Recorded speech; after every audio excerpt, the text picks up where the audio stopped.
Hello friends, welcome to Chandravarshini audio stories. నిన్నే ప్రేమిస్తా ఒక CEO ప్రేమ కథ పార్ట్ 77. స్టోరీ విన్న వెంటనే లైక్ చేసి కామెంట్ పెట్టండి. ఒక చిన్న విషయం ఏంటండి, కామెంట్స్ తగ్గించారు. మీరు కామెంట్స్ ఇవ్వకపోతే మన ఛానల్కి బూస్టింగ్ ఎలా చెప్పండి. ప్లీజ్ అబ్బా, కొంచెం కామెంట్స్ ఇవ్వండి కదా. అలాగే ఫస్ట్ టైం నా ఛానల్ని చూస్తున్న వాళ్ళు ఎవరైనా ఉంటే దయచేసి వెంటనే సబ్స్క్రైబ్ చేసుకోండి. ఇక కథలోకి ఏమాత్రం ఆలస్యం చేయకుండా వెళ్ళిపోదాం. ఓబీ తన ఫోన్ రింగ్ అవడంతో స్క్రీన్ పైన ఫాక్స్ నేమ్ చూసిన ఓబీ యామీని తీసుకుని ఫాక్స్ దగ్గరికి వెళ్తాడు. తర్వాతేమైందో ఇప్పుడు తెలుసుకుందాం. అది న్యూయార్క్ సిటీ. అక్కడ చాలా హైఫైగా ఉన్న లొకాలిటీలో అమెరికన్ వైట్ హౌస్ ని తలదన్నే ఒక పెద్ద విల్లా నియాన్ లైట్లతో పట్ట పగల్లా ఉందక్కడ. Indoor with glass top swimming పూల్లో 6 అడుగుల కండలు తిరిగిన బాడీతో స్విమ్ చేస్తూ ఉంటాడు డానియల్. ఇంతలో అక్కడికి వయ్యారంగా నడుస్తూ వచ్చిన Jack, hi darling, you are looking so sexy అని స్విమ్మింగ్ పూల్లోంచి బయటకొచ్చిన డానియల్కి బాత్రోబ్ అందిస్తూ అతని కండలని ఒక్కసారి లైట్గా టచ్ చేస్తూ అన్నాడు. జాక్ చూడ్డానికి మగాళ్లా ఉన్న క్లీన్ వ్యాక్స్ చేసిన పింకిష్ కలర్ థైస్ కనపడేలా మినీ స్కర్ట్, పైన ప్యాడింగ్, ఇన్నర్తో ఎదలోయలు కనపడేలా డీప్ వీనెక్ బ్లాక్ కలర్ టాప్తో క్లీన్ షేవ్ చేసుకుని రెడ్ లిప్స్టిక్ దిద్దిన పెదవులు, బ్లష్ ఆన్ వేసిన పింక్ చీక్స్, అలల్లా కదులుతున్న నడుం కింది వరకు పెరిగిన హెయిర్తో ఉన్నాడు. Thank you darling, you are also looking so pretty అని తనకి ఒక పెక్ ఇచ్చాడు డానియల్. ఇంతలో అతని ఫోన్ రింగ్ కావడంతో ఆ ఫోన్ తీసుకొచ్చి ఇచ్చాడు జాక్. హూ ఇస్ దిస్ జాక్ అని కళ్లను చిన్నగా చేసి అడిగాడు డానియల్. స్క్రీన్ పైన కనబడుతున్న ఫాక్స్ నేమ్ చూసిన Jack, Danny, call from India, Fox అని చెప్పాడు. ఓ యస్, ఈరోజు ఆఫ్టర్నూన్ ఫోన్ చేశాడు. మీటింగ్లో ఉండి ఫోన్ లిఫ్ట్ చేయలేదు నేను. ఆ బ్లడీ బిచ్ యామి వాడి దగ్గరికి వచ్చుంటుంది అని పళ్ళు పటపటా కొరుకుతూ అన్నాడు డానియల్. దాంతో ఐబ్రోస్ ముడుచుకున్న జాక్, హూ ఈస్ యామి అని అనుమానంగా అడిగాడు. What, don't you know Yami? That stupid lady, అదే ఇండియాకు వెళ్ళింది. నీకు గుర్తులేదా? ఎలా మర్చిపోయావు? అదే ఆ వీజేగాడు మనపై అటాక్ చేసి 1 year అవుతోంది అని గుర్తు చేస్తాడు డానియల్. ఓఫో, వీజేనా? Viraj Ravichandra alias VJ. అతన్ని ఎలా మర్చిపోతుంది తను? బాప్రే బాప్, ఆ రాత్రి ఇక్కడ తను ఫైట్ చేసింది ఎలా మర్చిపోతుంది? ఫైట్ చేస్తూ తమ మనుషుల్ని ఒక్కో పంచ్కి ఒక్కొక్కరిని నేల కర్పించిన వీజే సన్నని నడుము నుండి విశాలమయ్యి వీ షేప్ బాడీతో హంక్ లాంటి 6 feet gym personality, sharp looks, forehead మీద పడుతున్న మెస్సీ సిల్కీ హెయిర్తో చాలా హాట్గా జాక్ కళ్ల ముందు ఒక్కసారి కనిపించి మాయమయ్యాడు. కళ్ళు మూసి తెరిచేంతలో రెజ్లర్స్ లాంటి డానియల్ మనుషులను అందరినీ కుమ్మేసిన వీజే మజిల్స్ ఉబికి బయటకు తేలిన గ్రీన్ వెయిన్స్ ని తాను కూడా తాకితే ఒక్కసారి సీరియస్ గా లుకిచ్చాడు తన వైపు. ఇప్పుడతన్ని తలుచుకోగానే మగాడైన జాక్లోని ఆడతనం ఊవెత్తున ఎగిసిపడగా ఎక్కడ డానియల్ గుర్తుపడతాడోనని అతను ఫీల్ అయ్యాడు. ఓ యాస్, గుర్తొచ్చాడు. మన కోసం ఒక ఇండియన్ని కిడ్నాప్ చేశాం. వాడు వీజే ఫ్రెండ్ కావడంతో మన పైన దాడి చేశాడు. వాడేనా అని ఆతృతగా అడిగాడు జాక్. ఫ్రస్ట్రేషన్లో ఉన్న డానియల్ తన ఎదురుగా వీజేని తలుచుకొని కోరికతో ఎగిసిపడుతున్న జాక్ ఊపిరిని గమనించలేదు. వీళ్లు ఆనాటి ఇన్సిడెంట్ గురించి మాటల్లో పడిపోవడంతో ఫోన్ లిఫ్ట్ చేయలేదు. పాస్ నుంచి బయటపడ్డ డానియల్ ఫాక్స్ కి ఫోన్ చేశాడు.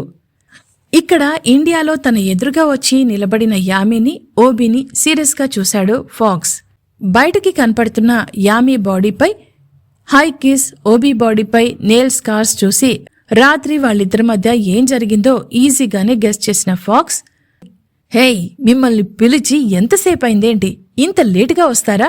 సుప్రీంకి ఫోన్ చేశాను, ఆయన లిఫ్ట్ చేయలేదు కాబట్టి బ్రతికిపోయారు అని సీరియస్గా అన్నాడు.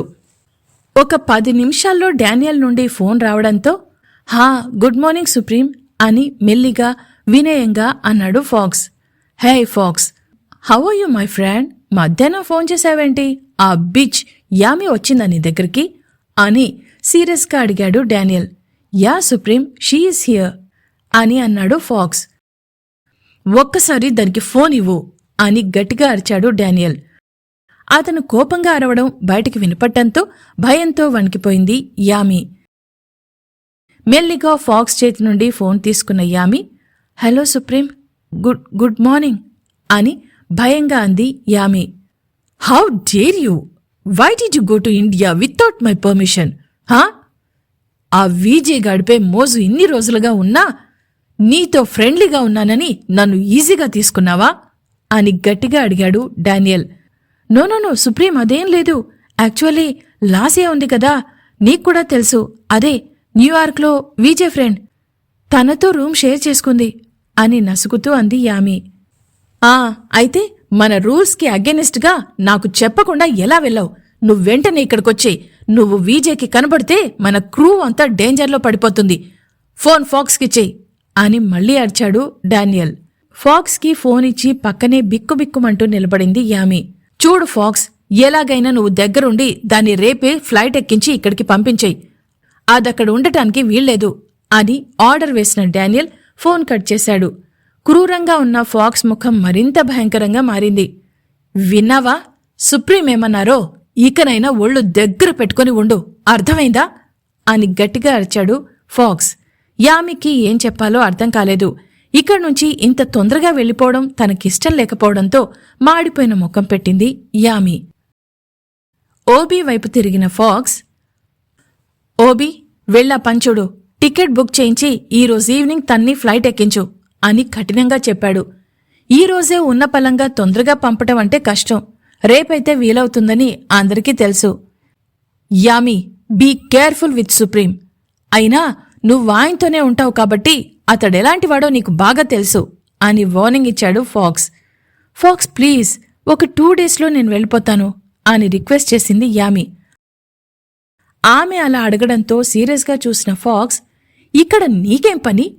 ఇంకా నువ్వు సెటిల్ చేసే పనులు ఏవైనా ఉన్నాయా అని వెటకారంగా అడిగాడు. అదేం లేదు ఫాక్స్, నాకిక్కడ ఒక చిన్న పనుంది, ఆ వర్క్ చూసుకుని నేను వెంటనే వెళ్ళిపోతాను. మీరన్నట్టుగా నేను వీజే కళ్లలో పడకుండా నా జాగ్రత్తలో నేనుంటాను, ప్లీజ్ అని మళ్లీ రిక్వెస్ట్ చేసింది యామి. అదంతా చూస్తూ ఒక్కసారి ఆలోచించిన ఓబీ, ఫాక్స్, ఈరోజు ఎలాగో తనని పంపించటం వీలు కాదు, టికెట్స్ కన్ఫర్మ్ అవడం చాలా కష్టం, అందుకని ఎల్లుండి నేనే దగ్గరుండి ఫ్లైట్ ఎక్కిచ్చేస్తాను అని నమ్మకంగా చెప్పాడు. ఓకే, మంచిదోబీ, నువ్వు చెప్తున్నావు కాబట్టి ఒప్పుకుంటున్నాను. మళ్ళీ అక్కడ ఏదైనా మిస్టేక్ జరిగిందే అనుకో, నిన్ను కూడా వదులుకోవాల్సొస్తుంది, మైండ్ ఇట్ అని సీరియస్గా అన్నాడు ఫాక్స్. ఇక్కడ వీజే స్వప్నికలు ఇద్దరూ నిన్న రాత్రి జాగారం చేశారనే చెప్పాలి. ఒకరిలో ఒకరు కలిసిపోతూ ప్రేమగా ఉద్వేగంతో స్వప్నిక అణువణువును ఇంచుమించు వదలకుండా శోధించిన వీజే చిరు చెమటలు అలుముకున్న నుదురు, అలసిన కళ్ళు, కందిన చెంపలు, వాచిన పెదవులతో బాడీపై తను వేసిన ముద్రల వల్ల ఎర్ర మందారంలా మారగా ముగ్ధ మనోహరంగా ఉన్న స్వప్నికను తనపైకి లాక్కొని, మళ్లీ మొదలు పెడదాం స్వీట్ హార్ట్ అంటూ ఆమెను గాఢంగా హక్ చేసుకున్నాడు. విజయ్ ప్లీజ్, ఇంక చాలు, ఇలాగైతే నేను వారం రోజులు ఆఫీస్కి రాకుండా రెస్ట్ తీసుకోవాల్సిందే అని అలసటగా అతనిపై కదిలింది స్వప్నిక. అంతే, తనపై ఉన్న ఆమెను పక్కకు వేసుకొని స్వప్నిక ముఖంలోకి చూశాడు విజయ్. అతని మెడపైన, భుజాలపైన ఆమె షార్ప్ నెయిల్స్ వల్ల అయిన స్కార్స్, ఇద్దరి గుండెలపై, ఒంటిపై ఉన్న పంటి ఘాట్లు చూస్తుంటే ఒక అరగంట క్రితం వాళ్ల మధ్య జరిగిన శృంగారకేళకి సాక్ష్యాలుగా కనపడుతున్నాయి. విజయ్ ముఖంలో ఇంతవరకు కనిపించని ఏదో మెరుపు అతని సన్నని పెదవులపై మాటి మాటికి దోబూచులాడుతూ మగసిరి నవ్వుతో మోడ్రన్ మన్మధునిలా ఉన్నాడు. ఏంటో అబ్బాయిగారి మొహం మెర్క్యూరీ బల్బులా వెలిగిపోతుందెందుకో అని కళ్ళెగిరేస్తూ అంది స్వప్నిక. నీకో విషయం తెలుసా? సూర్యుడి కాంతి వల్ల చంద్రుడు వెలుగుతాడంట. అలాగే నీ అందం, ఆనందం మొత్తం నా ముఖంలో రిఫ్లెక్ట్ అవుతుంది అని స్వప్నిక ముక్కుపట్టి ఊపాడు విజయ్. అతని చుట్టూ చేయి వేసి విజయ్లో ఒదిగిన స్వప్నిక, అది సరే విజయ్, ఈ మ్యాటర్ తర్వాత ఆ మ్యాటర్ అన్నావు కదా, మరి ఇది అయిపోయిందిగా, అది స్టార్ట్ చేయి ప్లీజ్ అని గోముగా అడిగింది. చిన్నగా నిట్టూర్పు విడిచి పైకి జరిగిన విజయ్ బెడ్ రెస్ట్కి ఒరుగుతూ స్వప్నికని తన గుండెలపైకి తెచ్చుకున్నాడు. యాక్చువల్గా డానియల్తో నాకు ఎలాంటి లింకు లేదు, అనుకోకుండా వాడే నాతో పెట్టుకున్నాడు అని అన్న అతని కళ్ల ముందు ఆనాటి ఇన్సిడెంట్ కనిపించింది. న్యూయార్క్ సిటీలో ఒక చల్లని సాయంత్రం తన జిమ్లో వర్కౌట్ చేస్తున్న విజయ్ దగ్గరికి, విజయ్, ఒరే విజయ్, వేర్ ఆర్ యూ అని అరుస్తూ ఫాస్ట్గా వచ్చాడు ప్రణీత్. అప్పుడు తన వర్కౌట్ ఫినిష్ చేసి టేబుల్ పై ఉన్న ఫ్లాస్క్ నుండి కాఫీని తన మగ్లోకి వంపుకొని సిప్ చేస్తున్న విజయ్, ఏంట అరుపులు అని చిరాగ్గా అన్నాడు. అయ్యో, నేను అరుస్తున్నానా? నువ్వైతే గాల్లో ఎగురుతావు తెలుసా అని అన్నాడు ప్రణీత్. నాకు తెలుసులేరా, నువ్వు బయటికి వెళ్ళావు, నీకక్కడ ఎవరో అప్పలమ్మ కనపడుంటుంది, ఆ ఫోటో తీసుకొచ్చి నాకు చూపిస్తావు అని చిరాగ్గా అన్నాడు విజయ్. అప్పుడే అక్కడికొచ్చిన అఖిల్, ఏంట్రా అలా అంటున్నావు, ఏమైందిప్పుడు అని నవ్వుతూ అడిగాడు. ఒరేయ్, వీడికి అదేదో మూవీలో చెప్పినట్టు 16 అనాల తెలుగుతో కూడిన బాపు బొమ్మలాంటి ఇండియన్ అమ్మాయి కావాలని అన్నాడు కదరా, అలాంటి అమ్మాయి నాకు ఇవాళ న్యూయార్క్ రోడ్ పైన కనిపించింది తెలుసా అని ఎగ్జైట్ అవుతూ చెప్పాడు ప్రణీత్. అదేంటో చూడ్రా, పాపం వాడంతా ఇదిగా నీకోసం వర్క్ మానేసి రోడ్ల మీద పడి తిరుగుతున్నాడు, కనీసం వాడి కష్టానికి కాస్త గుర్తింపివ్వరా అని బాధగా అన్నాడు అఖిల్. వాడి బోందా, వాడు తీసుకొచ్చే ఫోటోగ్రాఫ్స్తో నాకు పెళ్ళంటే విరక్తి పుట్టింది, నువ్వు కూడా చూడొకసారి, వాడు పెట్టిన అమ్మాయిల పిక్స్ చూస్తే జన్మలో పెళ్ళన్న మాటెత్తవు అని అన్నాడు విజయ్. వెయిట్ అని అన్న స్వప్నిక మాటలకు గతాన్ని చెప్పటం ఆపి ఏంటన్నట్టు ఆమె వైపు చూశాడు విజయ్. అంటే నువ్వు బాపు బొమ్మలాంటి అమ్మాయి కోసం వెతుకుతున్నావు, నన్ను చూడకముందు ఇంకా చాలామందిని చూసుంటావైతే అని అడిగింది స్వప్నిక. లేదు, ఏదో ఫ్రెండ్స్ అందరూ మ్యారేజ్ గురించి మాట్లాడుతూ తనకు పార్ట్నర్గా ఇలాంటి అమ్మాయి కావాలి, అలాంటి అమ్మాయి కావాలి అని అందరూ చెప్పినప్పుడు నాకు ఇలాంటి అమ్మాయి కావాలి అని చెప్పాను. దాన్ని పట్టుకుని ఆ వెధవ ప్రణీత్ గాడు ఎక్కడ తెలుగు వాళ్ళు కనపడ్డా, చీర కట్టుకున్న లేడీస్ కనపడ్డా వాళ్లను ఫోటోలు తీసి పంపడం, వీలైతే నాకు చెప్పకుండా చేయకుండా వాళ్లతో డేట్ కోసం వెన్యూ లాంటివి ఫిక్స్ చేయటం మొదలుపెట్టాడు అని అన్నాడు విజయ్. ఓహో, అబ్బాయి గారు అమ్మాయిలతో బాగానే ఎంజాయ్ చేసుంటారు కదా, నన్ను వెతుకుతున్న నువ్వు ఫస్ట్ టైం నీ కళ్ల ముందు కనపడితే మాత్రం దుమ్మదుమ్మలాడే ముఖంతో కనిపించావు. మరి ఏంటి, ఎక్కడో ఏదో కాలుతున్న వాసన వస్తుంది మరి అని దిక్కులు చూస్తూ అన్నాడు విజయ్. అవునా, నాకేం వాసన రావడం లేదు, ఇక్కడేమీ కాలడమూ లేదు అని మరోవైపు తిరిగి పడుకుంది స్వప్నిక. ఏయ్, మొదలే నీకు ఫైర్ బ్రాండ్ అని పేరుంది, నీ ముందు లవ్, మ్యారేజ్ లాంటి ప్రపోజల్స్ ఎన్నో ఉన్నాయి, అలాంటప్పుడు నేను చూడగానే నవ్వుతూ మాట్లాడితే ఊరుకుంటావా అని మరింత వెటకారంగా అడిగాడు విజయ్. ఆహాహాహాహా, ఏం చెప్తున్నాడు ఈ అబ్బాయి, చూడండమ్మా, నవ్వుతూ మాట్లాడితేనే ఎక్కడ కొట్టేస్తానోనన్న మనిషికి ముద్దు పెడితే ఎలా అన్న కామన్ సెన్స్ లేదు పాపం అని సీరియస్గా అంది స్వప్నిక. 3 years వెయిటింగ్ అమ్మా అక్కడ, ఇక అంత దగ్గరగా చూస్తే ఎలా ఆగుతాం చెప్పు అని ఆమెకు దగ్గరగా జరిగి వెనుక నుండి హత్తుకున్నాడు విజయ్. అప్పుడప్పుడే తెల్లవారడంతో గ్లాస్ రూంలోంచి ఉషోదయపు కిరణాలతో అరుణిమ దాల్చిన ఆకాశంలో వేకువ వెలుగులు ఆ గదిలో సన్నగా ప్రసరిస్తుంటే అటు తిరిగి పడుకున్న స్వప్నికపై ఇంతదాకా కప్పి ఉన్న బెడ్షీట్ తొలగిపోవడంతో నున్నగా పసిమి ఛాయతో మెరుస్తున్న ఏ ఆచ్ఛాదనా లేని సన్నని గుప్పెడు నడుము కనిపించగానే ఆ నడుంపై చెయ్యి వేసిన విజయ్ గట్టిగా అదిం పట్టుకున్నాడు. ఏ విజయ్, అబ్బా, ఇంతవరకు అయింది చాలు, నాకు నిద్ర వస్తోంది అని అలాగే పడుకుండిపోయింది. ఆ నడుము నుండి విజయ్ కళ్ళు పైకి వెళ్ళగా కానీ కనిపించకుండా ఎద అందాలు, ఇక అతని కళ్ళు కిందికి దిగుతూనే తన వైపు గట్టిగా తిప్పుకున్నాడు విజయ్. వెంటనే తన చేతులను తన గుండెలపై క్రాస్గా అడ్డం పెట్టుకుని కళ్ళు మూసుకుంది. ఏయ్ అమ్మాయి, ఈ చేతులు తీసి కళ్ళు తెరవే అని హస్కీగా అన్నాడు విజయ్.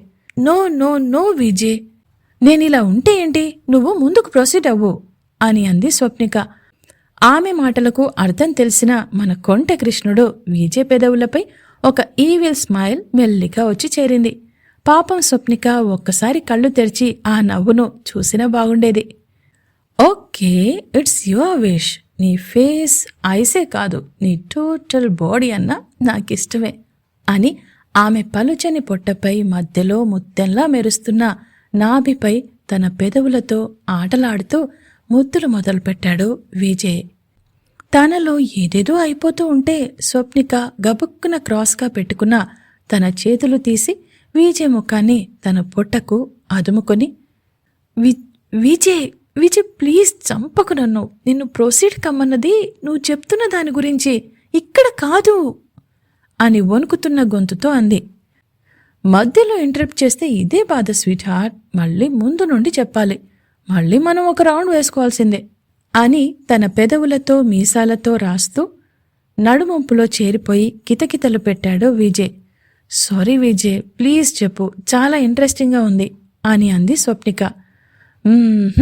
నో వే, మూవీ మధ్యలో ట్రైలర్, సస్పెన్స్ మధ్యలో కమర్షియల్ యాడ్ వేయాల్సిందే అని ఇంతవరకు ఆమె తన గుండెలకు అడ్డుగా ఉన్న చేతులను తీయటంతో వెంటనే ఆమెపై చేరిపోయి ముద్దులతో దాడి చేశాడు విజయ్. ఇంకే ఉంది, బెట్టు చేసిన స్వప్నిక విజయ్ ఆకతాయి పనులను తట్టుకోలేక అతన్ని గట్టిగా హక్ చేసుకుంది. ఆమె అలా తనని హక్ చేసుకోవడం ఆలస్యం. మరోసారి స్వప్నికకు తన సత్తాను చూపించటానికి సమాయత్తమయ్యాడు విజయ్. అది ఏసీ రూమ్ అయినా వాళ్ల వేడి నిట్టూర్పుల ధాటికి రూమ్ టెంపరేచర్ కూడా పెరిగిపోయింది. కొద్దిసేపటికి అలసి సొలసిపోయి ఓపిక లేని స్వప్నికపై నుండి ఆమె పక్కన చేరిపోయాడు విజయ్.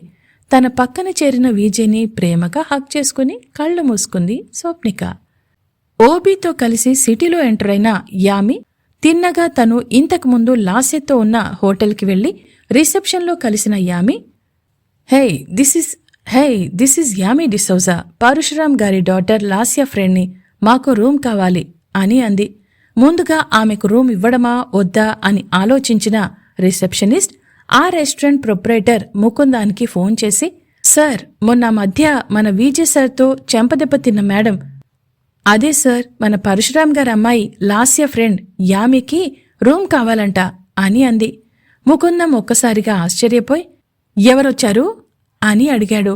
యామి డిసౌజా అని చెప్పిన రిసెప్షనిస్ట్ ఆమె పక్కనే ఉన్న ఓబీని చూసింది.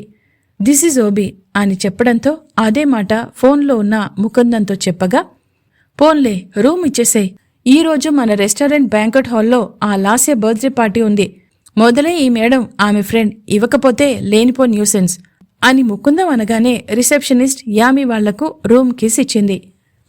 రూమ్లోకి వెళ్ళాక ఓబీ యామి ఫ్రెష్ అయ్యాక, ఓబీ ఒకసారి ఆ డ్రగ్ డీలర్కి ఫోన్ చేసి ప్రోడక్ట్ రెడీగా ఉందా కనుక్కో, నాకు ఒక 4 శాషేలు కావాలి అని అంది. కొంపదీసి ఈ కామపిశాచి ఇప్పుడే ఈ డ్రగ్ తీసుకుని నన్ను నమ్మలేదు కదా అని మనసులో భయపడ్డాడు OB. Mister OB, don't worry, నువ్వేం బాధపడకు. నాకు పార్ట్నర్ కావాలంటే ఈజీగా వెతుక్కుంటాను, నిన్నేం ఇబ్బంది పెట్టను. ఇది హోటల్, మళ్ళీ ఈవినింగ్ ఏదో పార్టీ ఉన్నట్లుంది అని అంది యామి. యామి విషయంలో అరిటాకు ముళ్ళు సామెత యూజ్ అవ్వదేమో. ఓబీ ఒకసారిగా సీరియస్గా చూసి ఆ డ్రగ్ డీలర్ దగ్గరికి వెళ్ళిపోయాడు. ఇక యామికి మందు పోయడానికి, ఆమె ఆగడాలను భరించడానికి ఒక బకరా కావాలి. వెంటనే లాస్యకు ఫోన్ చేసింది. యామి, ఏమైంది, ఈరోజు వెళ్తున్నావా లేదా అని సీరియస్గా అడిగింది. లేదు, ఒక 1-2 డేస్లో టికెట్ కన్ఫర్మ్ అవుతుంది. అందుకే నేను కలుద్దామని మనం ఫస్ట్ టైం వచ్చిన రెస్టారెంట్లో సూట్ బుక్ చేశాను అని అంది. ఓకే, కానీ ఖచ్చితంగా నువ్వు వెళ్ళిపోవాలి అని బెదిరించింది లాస్య. ఓకే ప్రామిస్ అని అంది యామి. ఓకే యామి, ఈరోజు నా బర్త్డే, సాయంత్రం పార్టీకి అటెండ్ కావాలి నువ్వు అని అంది. Oh nice, happy birthday to you Lasya, many more happy returns of the day అని అంది Yami. Oh thank you Yami, thank you very much అని అంది లాస్య. లాస్య బర్త్డేకి రమ్మని ఇన్వైట్ చేయగానే యామి మైండ్లో ఒక ఐడియా తట్టింది. ఈ సిచ్యువేషన్ యూజ్ చేసుకుని దీనికి మంచి గిఫ్ట్ తీసుకుంటాను. ఇప్పుడు న్యూయార్క్ వెళ్లి ఎలాగో ఒకలా సుప్రీంని ఒప్పించి మళ్లీ ఖచ్చితంగా ఇండియాకొస్తాను. ఆయన కావలసింది విజయ్ స్మాష్ అవడం. అందుకే లాస్యను కూల్ చేస్తే తనకిక్కడ షెల్టర్ ఉంటుందని ఆలోచించింది యామి. ఓకే డియర్, నీకేం గిఫ్ట్ కావాలో చెప్పు, వెన్యూ ఎక్కడా అని నవ్వుతూ అడిగింది. నాకు గిఫ్ట్ ఇస్తావా? నిన్నిక్కడికి దేనికోసమైతే తీసుకొచ్చానో అదే పెద్ద గిఫ్ట్ నాకు. నీ వల్ల అది కాదు గాని నువ్విక్కడి నుంచి నీ కంట్రీకి వెళ్ళిపో. వెన్యూ నువ్వు స్టే చేసిన ఆ రెస్టారెంటే అని వెటకారంగా అని ఫోన్ కట్ చేసింది లాస్య. ఆ మాటలు విన్న యామికి ఎక్కడో కాలింది. ఓ 10 నిమిషాల తర్వాత లాస్యకు ఫోన్ చేసిన యామి ఒక 10 నిమిషాల పాటు మాట్లాడి ఫోన్ కట్ చేసి గట్టిగా నవ్వింది యామి. విజయ్ తన లైఫ్ ఎలా మలుపు తిరుగుతుందో స్వప్నికకు పూర్తిగా చెప్తాడా? స్వప్నిక లైఫ్ విజయ్ వల్ల ఎటువంటి మలుపు తిరుగుతోంది? లాస్యతో యామి ఏం మాట్లాడింది తెలుసుకోవడానికి తర్వాత పార్ట్ వినండి. అలాగే ఫస్ట్ టైం నా ఛానల్ని చూస్తున్న వాళ్ళు ఎవరైనా ఉంటే దయచేసి వెంటనే సబ్స్క్రైబ్ చేసుకోండి. మరో ఎపిసోడ్లో మళ్ళీ కలుసుకుందాం.